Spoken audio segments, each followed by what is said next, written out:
Alcoholic dad. Violence towards children. Drunk father. Tired mother. A child who is disturbing by the very fact of his existence. He runs, he makes noise, he has his own children's needs. And he is trying to attract attention. It does. Just not what the child hopes for. Scream. Demands to get out, quiet down and not shine. Crack. And if the father is not drunk enough to fall asleep, then the child is often persecuted in order to use him to drain his accumulated emotions, to ridicule him, devalue him, cause tears, resentment and aggression. Establish your dominance, let the child feel all the helplessness and powerlessness of his position.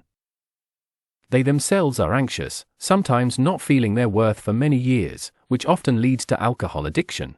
These people strive to take out their grievances on the world, to feel significant, decisive, the arbiter of well-being and mood in their little lives. And now the child of an alcoholic has been burned more than once or twice, and now he begins to guess from the creaking of his steps about his father's condition. He is afraid to be at home, to get caught. He learns to hide all his emotional states, not to laugh, not to cry, not to be angry, not to be. He knows that the less he shows life, the less likely he is to attract dangerous attention.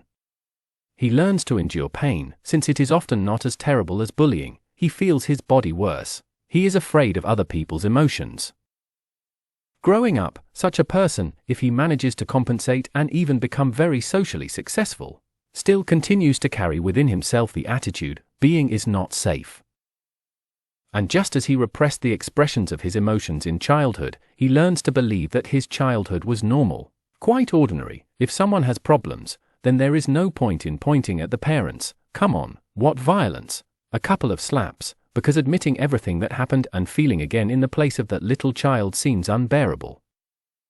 Often, such a person justifies moderately aggressive parents in the present, and is outraged when someone dare to express their dissatisfaction and remember childhood problems.